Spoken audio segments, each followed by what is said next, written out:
Hello students, तो finally मैं shoot करने जा रही हूँ मनोविज्ञान का इतिहास। यानी कि आज हम लोग पढ़ने वाले हैं। ये जो बुक है सरोहा पब्लिकेशन की बुक है, और जितने भी PYQs आपके जो पूछे गए हैं, चाहे वो DSSSB हो, UPTET हो, जितने भी जो भी स्टेट है उनकी जो TET होती है, PGT, PGT, STET, यानी कि और प्रिंसिपल के एग्जाम में KVS, जहाँ भी साइकोलॉजी पेडागोजी से रिलेटेड क्वेश्चन आए हुए हैं आपको यहाँ पे मिल जाएंगे। ठीक है, तो इसकी शुरुआत करते हैं। क्योंकि अभी मैंने इसको मैं तीसरी बार शूट कर रही हूँ। कुछ कुछ क्वेश्चंस में जब मैंने खुद के एग्ज़ाम्स दिए थे तो उस टाइम पे मैंने इसे पढ़ा था, और ज़्यादा टाइम नहीं हुआ मुझे एग्ज़ाम दिए हुए। ठीक है, और उसी टाइम पे मैंने ये टिक भी लगा लिए थे। पता नहीं मुझे क्या होता है, जब मैं नई किताबों को देखती हूँ तो मुझे लगता है कि सारी आज के आज ही मैं पढ़ लूँ। ठीक है, तो उसी टाइम पे मैंने प्रैक्टिस के लिए कि बच्चे कितने क्वेश्चंस आते हैं मैंने टिक लगा दिए थे। अगर आपको इससे कोई प्रॉब्लम हो तो बता देना, मैं इरेज कर दूँगी। ठीक है, तो चलिए शुरू करते हैं। और फिर से BPSC TRE 4 भी आने वाली है, तो इस बार प्री और मेंस तो होने ही वाले हैं। ठीक है, तो उसमें हो सकता है कि ऐड हो जाए, कुछ सिलेबस भी चेंज हो जाए। तो जैसा कि STET में पूछा जाता था पेडागोजी और साइकोलॉजी से रिलेटेड क्वेश्चन, जहाँ तक मुझे पता है मेरे टाइम पे, और अभी का क्या सिलेबस है उतना मुझे आइडिया नहीं है, लेकिन TRE में मुझे लगता है कि यही GK GS और जो आपके सब्जेक्ट के क्वेश्चन हैं वो आते हैं। अगर लेकिन हो सकता है कि अगर 2 पार्ट में एग्जाम हो तो ऐड हो जाए इसके क्वेश्चन। तो चलिए शुरू करते हैं, बातें बहुत होगी। पहला क्वेश्चन है यहाँ पे, क्वेश्चन है शैक्षिक मनोविज्ञान शैक्षिक विकास का एक व्यवस्थित अध्ययन है। शिक्षा मनोविज्ञान की यह परिभाषा किसके द्वारा दी गई है? ठीक है, तो आंसर हो जाएगा JM स्टीफन। नेक्स्ट क्वेश्चन है, सुकरात, प्लेटो और अरस्तु विचारक थे, यूनानी विचारक थे। ठीक है, नेक्स्ट, समस्त शिक्षण सहयोगी समूहों में होना चाहिए, इसकी वकालत निम्न में से किस विचारधारा द्वारा की जाती है? तो सामाजिक संरचनावाद। अगले क्वेश्चन की तरफ बढ़ते जाते हैं हम। चलिए, मनोवैज्ञानिक निर्धारक की मुख्य विशेषता क्या है? तो बाल केंद्रित शिक्षा। ठीक है, क्वेश्चन है, शैक्षणिक मनोविज्ञान मुख्य रूप से किसके सामान्य व्यवहार को समझने से संबंधित है? तो इसका आंसर हो जाएगा छात्र यानी स्टूडेंट।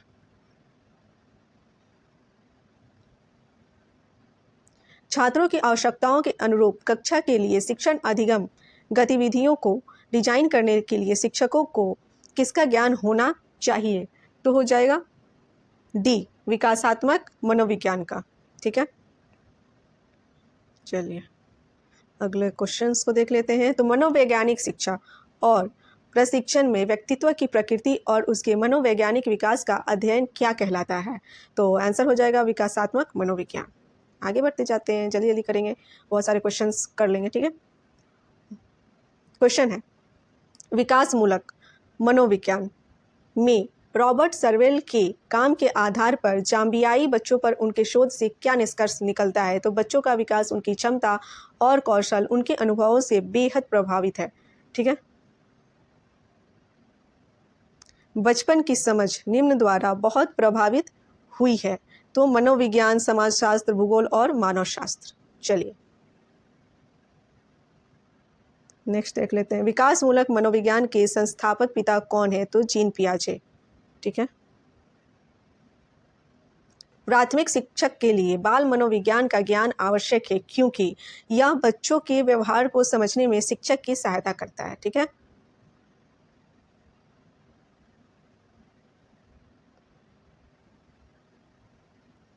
देखो इसके नीचे, चलो ठीक है। निम्न में कौन अधिगमकर्ता को अधिक स्वतंत्रता देता है? तो सृजनशीलतावाद। बाल मनोविज्ञान के आधार पर कौन सा कथन सर्वोत्तम है? प्रत्येक बच्चा विशिष्ट होता है। ठीक है, इसका आंसर हो जाएगा ये। चलिए, बाल मनोविज्ञान का केंद्र बिंदु है तो बालक, ये तो सभी को पता होना ही चाहिए। ठीक है, क्वेश्चन है, बाल मनोविज्ञान के अनुसार शिक्षा के क्षेत्र में मुख्य स्थान है तो बालक का। ठीक है,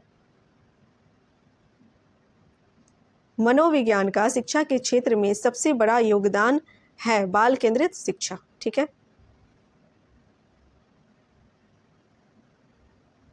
बाल मनोविज्ञान का क्षेत्र है गर्भावस्था से किशोरावस्था की विशेषताओं का अध्ययन। मनोविज्ञान ने सर्वप्रथम अपनी आत्मा का परित्याग किया, फिर अपने मन का और फिर अपनी चेतना का। अभी वह एक प्रकार के व्यवहार को संजोए है। कथन है वुडवर्थ का। ठीक है।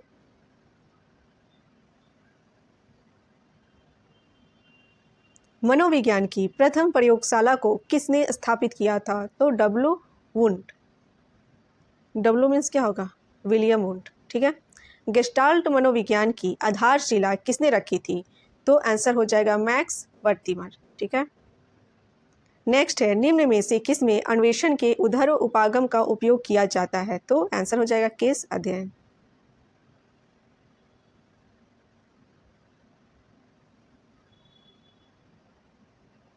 निम्न में से कौन सी शिक्षा मनोविज्ञान की सर्वाधिक व्यक्तिनिष्ठ विधि है? तो अंतर्दर्शन। मनोविज्ञान शाला उत्तर प्रदेश कहाँ स्थित है? तो इसका आंसर हो जाएगा इलाहाबाद। इलाहाबाद को अब प्रयागराज के नाम से जानते हैं। तो क्वेश्चन में अगर दोनों आंसर आ जाए तो कन्फ्यूज मत होना। ठीक है। चलो, सकारात्मक और नकारात्मक उत्तेजनाएं या घटनाएं छात्र के व्यवहार को प्रेरित कर सकते हैं। कौन सा मनोविज्ञान परिप्रेक्ष्य इस तरह से प्रेरणा की व्याख्या करते हैं? तो आंसर हो जाएगा व्यवहार।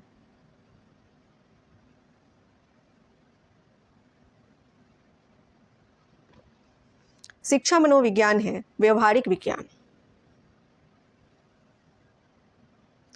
कक्षा का एक शरारती बालक अन्य छात्रों को परेशान करता है। एक अध्यापक को उसकी समस्या का कारण जानने हेतु किस विधि का प्रयोग करना चाहिए? तो इसका आंसर हो जाएगा व्यक्तिक अध्ययन विधि।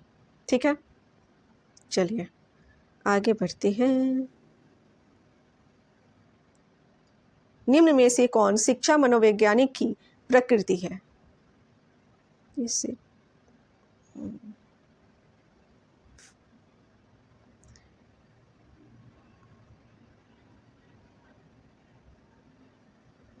तो इसका हो जाएगा कला और विज्ञान। चलिए आगे चलते हैं। क्वेश्चन है इसमें मिलान किसका सही मिलान नहीं है? ठीक है। तो इसका आंसर हो जाएगा ये संरचनावाद, जॉन बी वाटसन। अब बढ़ते हैं आगे आगे आगे आगे। आधुनिक समय में मनोविज्ञान को माना जाता है मानव व्यवहार का अध्ययन। ठीक है। हो सकता है किसी क्वेश्चन का आंसर अगर मेरे से गलत हो जाए तो आप लोग कमेंट बॉक्स में बता सकते हैं, क्योंकि कभी कभी गलतियां हो जाती हैं टीचर से भी। निम्न में से कौन सा विकल्प शिक्षा मनोविज्ञान की एक सीमा है? तो आंसर हो जाएगा व्यक्तिक विभिन्नताओं की समस्या। ठीक है। क्वेश्चन है केस अध्ययन विधि के संबंध में क्या सही नहीं है? ठीक है। इसको हम लोग कर लिए हैं क्या? नहीं, क्या सही नहीं है? तो इसका आंसर हो जाएगा क्या सही नहीं है। यह कारण को पता लगाकर समस्याओं का निदान करती है। यह सरल और सस्ती होती है। यह विधि बहुत जटिल होती है। ठीक है। इसका ये आंसर हो जाएगा। चलिए नेक्स्ट। निम्न में से किस क्षेत्र में NCERT मनोविज्ञान का प्रयोग कर रहा है? तो विद्यालय संगठन। ठीक है। चलिए नेक्स्ट चलते हैं। मनोविज्ञान प्रारंभ में किस विषय का अंग था? तो दर्शन शास्त्र। अगला क्वेश्चन है प्रथम मनोविज्ञान प्रयोगशाला स्थापित की थी? तो किसने की थी? वुंट ने। ठीक है। चलिए आगे बढ़ते हैं। शिक्षा मनोविज्ञान की विषय वस्तु निम्न में से किन मुख्य कारकों के ओतप्रोत घूमती है? तो आंसर हो जाएगा सभी विकल्प सही है, यानी कि शिक्षार्थी एवं अधिगम अनुभव, शिक्षक एवं अधिगम प्रक्रिया और अधिगम परिस्थितियां, इन सभी के चारों ओर यानी कि ओतप्रोत घूमती है। चलिए, शिक्षा मनोविज्ञान अधिक बल देता है, किस पे देता है? तो छात्र केंद्रित शिक्षा पर देता है। ठीक है। चलिए एक मिनट, ये क्वेश्चन कौन सा है? शिक्षा मनोविज्ञान की वह शाखा है जो शिक्षण एवं सीखने से संबंधित है। यह कथन दिया गया है, किसके द्वारा दिया गया है? तो स्किनर के द्वारा दिया गया है। नेक्स्ट क्वेश्चन है जब एक ही विषय के विकास का अध्ययन अधिक समय अवधि तक किया जाता है, इस अध्ययन को हम क्या कहते हैं? तो अनुदैर्ध्य अध्ययन कहते हैं। ठीक है, ये रहा इसका आंसर। चलिए नेक्स्ट, पहली मनोवैज्ञानिक प्रयोगशाला की स्थापना किसके द्वारा की गई थी? तो वुंड के द्वारा की गई थी। और आप लोग देख रहे हो कि वुंड से रिलेटेड अभी क्वेश्चन बहुत बार रिपीटेड हुए हैं, तो ये काफ़ी इंपॉर्टेंट पॉइंट हो जाता है कि इनसे रिलेटेड जितने भी क्वेश्चन बन सकने वाले हैं, या आप MCQs अच्छा होगा कि आप लगा के जाएं, बाकी PYQs तो हो ही रहे हैं। तो ऐसे ही आप लोगों को सेलेक्ट करना पड़ता है कि किस चैप्टर से, किस टॉपिक से बहुत ज़्यादा क्वेश्चन रिपीट हो रहे हैं, तो उसके आपको ज़्यादा से ज़्यादा क्वेश्चन सॉल्व कर लेने चाहिए। ठीक है, चलिए अगला क्वेश्चन है, निम्नांकित में से किसका अध्ययन मनोविज्ञान एवं शिक्षण शास्त्र के प्रतिच्छेद बिंदु पर स्थित है? तो शिक्षा मनोविज्ञान। चलिए बढ़ते हैं आगे। संरचनावाद के प्रवर्तक कौन थे? कौन थे बताइए? तो हो जाएगा विलियम वुंड। देखा, फिर से आ गए विलियम वुंड जी। देखे आप लोग, इसीलिए मैं बोल रही हूँ। चलिए सही है, मुझे थोड़ा सा कन्फ्यूज़न हो जाता है, होता है। चलिए अब आगे बढ़ते हैं। क्वेश्चन है कि मनोविज्ञान की कौन सी शाखा में टेलीपैथी यानी कि पुनर्जन्म जैसे क्षेत्रों का अध्ययन किया जाता है? तो आंसर हो जाएगा अतीन्द्रिय मनोविज्ञान। ठीक है, चलो निम्न में से कौन सा मनोविज्ञान का संप्रदाय ब्लैक बॉक्स थ्योरी के नाम से जाना जाता है? तो व्यवहारवाद। निम्न में से कौन सा मनोवैज्ञानिक आत्मा के विज्ञान के रूप में मनोविज्ञान विचारधारा का समर्थक नहीं है? तो वुंड। देखा, फिर से आ गए वुंड। चलिए क्वेश्चन है, निम्न में से कौन सा मनोविज्ञान मानव के चिंतन, स्मृति, भाषा, प्रत्यक्षीकरण इत्यादि का अध्ययन करता है? तो इसका आंसर हो जाएगा बी, यानी कि संज्ञानात्मक मनोविज्ञान। यहाँ पे जो मैंने ये टिक लगाया था ये गलत था। ठीक है, मैंने अपने प्रैक्टिस के लिए लगाया था, आपसे मैंने पहले ही बताया। चलिए तो इसका आंसर बी होगा। जो इंग्लिश मीडियम के होंगे उसको सही कर लेंगे। क्वेश्चन है, प्रकार्यवाद के प्रमुख प्रवर्तक कौन थे? आ जाते हैं, विलियम जेम्स। ठीक है, ये है आपके विलियम जेम्स। क्वेश्चन है, निम्न में से कौन सी प्रेरकों के मापन हेतु अप्रत्यक्ष विधि है? तो वाक्य पूर्ति तकनीक। ठीक है, किसने कहा कि मनोविज्ञान जीवित जीव जंतुओं के बर्ताव का धनात्मक विज्ञान है? तो इसका आंसर हो जाएगा ए, सर विलियम मैकडूगल। अब बढ़ते हैं, ये है 25। निम्न में से कौन सी शिक्षा मनोविज्ञान में अध्ययन की मनोभौतिकी विधि नहीं है? तो आंसर हो जाएगा 25 का डी, व्यक्तिगत अभिवृत्ति में परिमार्जन। ठीक है, चलिए तो ये हो गया कंप्लीट एक्सरसाइज 5 तक हमने क्वेश्चन को सॉल्व कर लिया है। चलिए आज कर ही लेते हैं जितना भी करना है। मनोविज्ञान परिभाषित करता है, तो किसके बारे में परिभाषित करता है?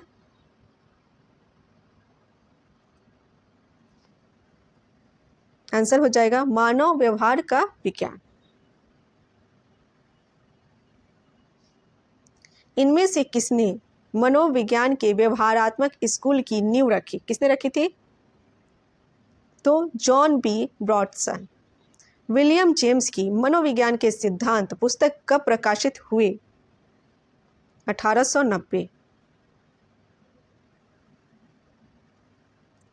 कलकत्ता विश्वविद्यालय में पहला मनोविज्ञान विभाग कब बना?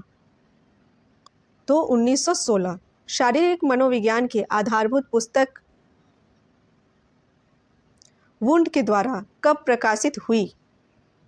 तो 1874 यानी 1874। नेक्स्ट है, मनोविज्ञान में सूचनाओं को इकट्ठा करने के लिए कौन सी विधि है? तो उपरोक्त सभी, यानी कि प्रयोगात्मक विधि, अवलोकनात्मक विधि, व्यक्ति अध्ययन विधि। ठीक है, चलिए आगे बढ़ते हैं। क्वेश्चन है, निम्न में से कौन सी विधि व्यवहार शिक्षण के लिए सैद्धांतिक तथा वस्तुनिष्ठ है? तो इसका आंसर हो जाएगा बी, प्रयोगात्मक विधि।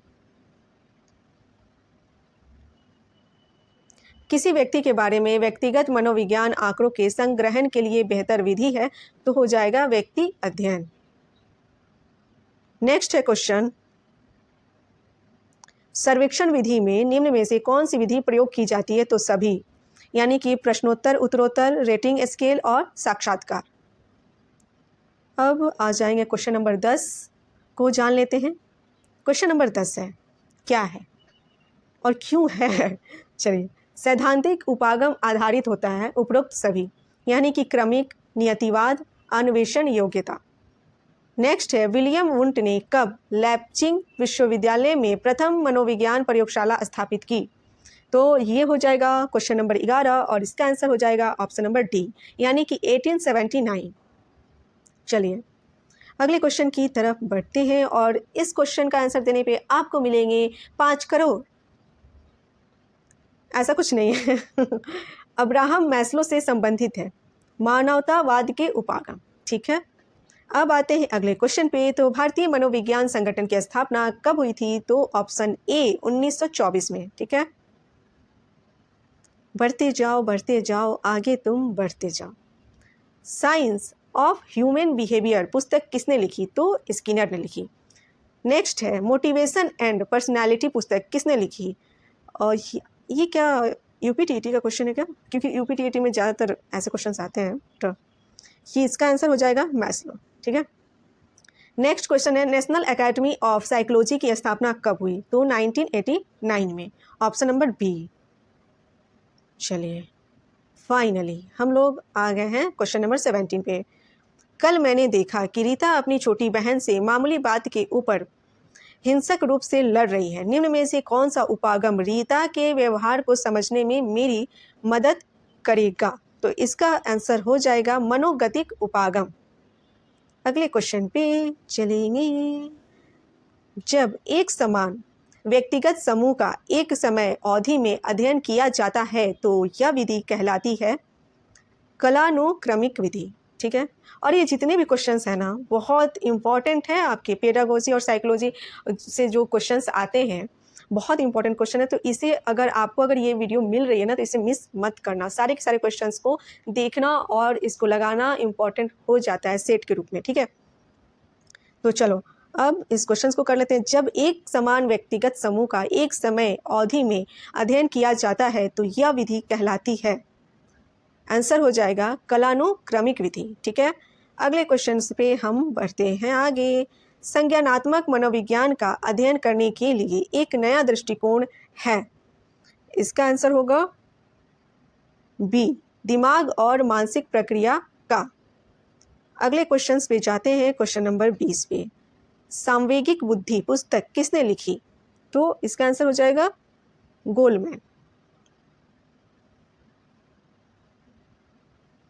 एक वैज्ञानिक व्याख्या जिसका जब तक पूर्ण रूप से परीक्षण नहीं हो जाता वह सुझाव रूप में रहते हैं और यह कहलाती है एक परिकल्पना। ठीक है, चलिए अगले क्वेश्चंस पे आते हैं। क्वेश्चन नंबर 22, जन्म, क्रम एवं उपलब्धि अभिप्रेरणा के बीच संबंध की मात्रा को अनुमानित करने के लिए शोधकर्ता एक अध्ययन करेगा या करेगी?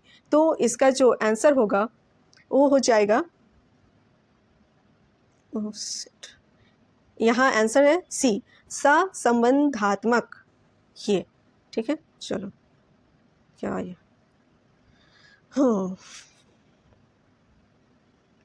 क्वेश्चन नंबर, मनोविज्ञान के अध्ययन करने का निम्नलिखित में से एक कारण है मानव मस्तिष्क को समझना और यह कार्य कैसे करता है। ठीक है,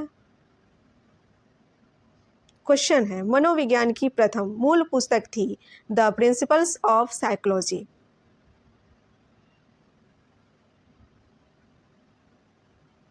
वही क्वेश्चन है क्या? अच्छा, उसके ऑप्शंस हैं 24 के। अब आते हैं 25 पे। भारत में सर्वप्रथम मनोविज्ञान का अध्ययन में प्रारंभ हुआ यूनिवर्सिटी ऑफ कलकत्ता। तो ऑप्शन बी। चलिए एक्सरसाइज 6 कंप्लीट हो चुका है, लेकिन हम लोग इससे भी आगे बढ़ेंगे, यानी कि क्वेश्चन एक्सरसाइज 7 को करेंगे। चलिए, विद्यार्थियों में समस्या समाधान योग्यता के पोषण का एक महत्वपूर्ण तरीका है विमर्शक अभिवृत्ति निर्माण को उत्प्रेरित करना। ठीक है, क्वेश्चन नंबर 2, प्रकार्यवाद का अग्रणी कौन है? तो विलियम जेम्स।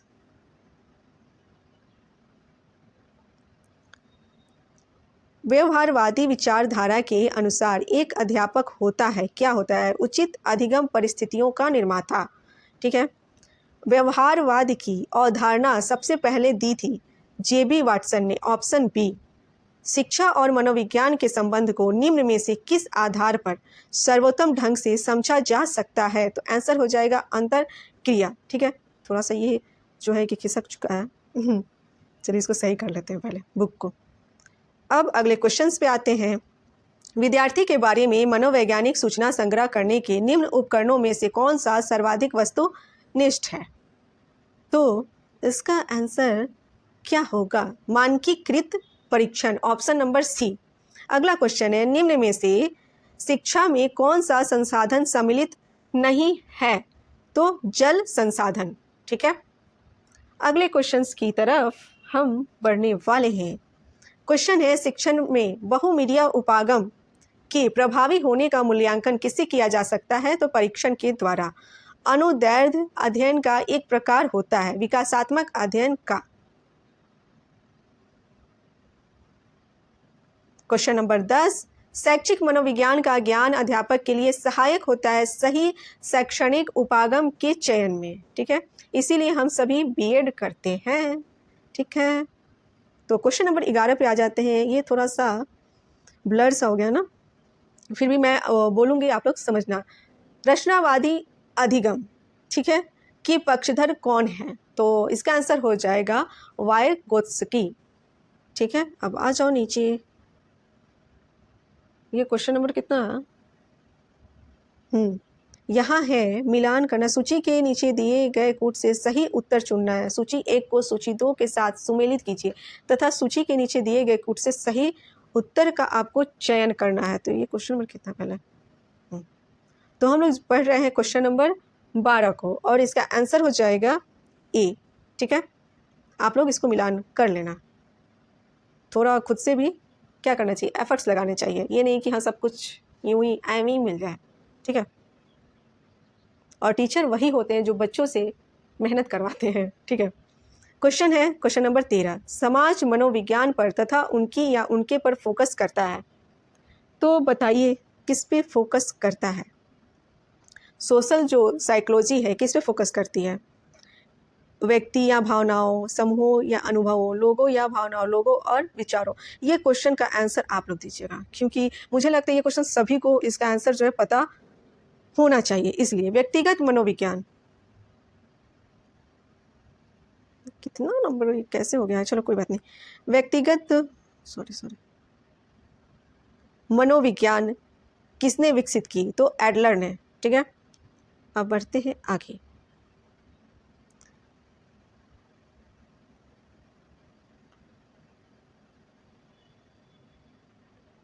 क्वेश्चन ये है 13 है। चलो ये 14 था और ये है 15।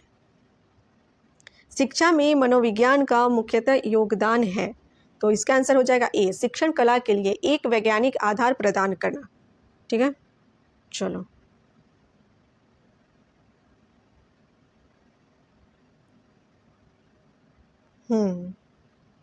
तो क्वेश्चन नंबर 16 इसको करते हैं।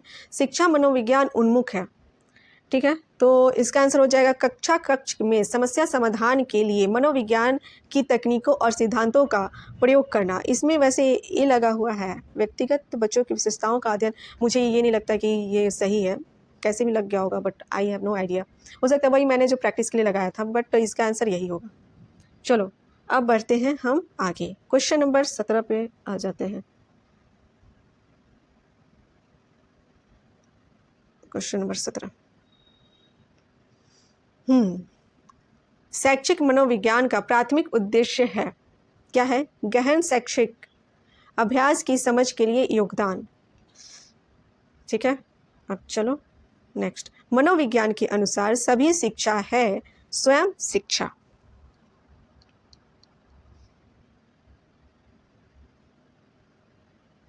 शिक्षण और अधिगम के अध्ययन के लिए सबसे बेहतर शैक्षिक मनोवैज्ञानिक परिभाषा किसने दी थी?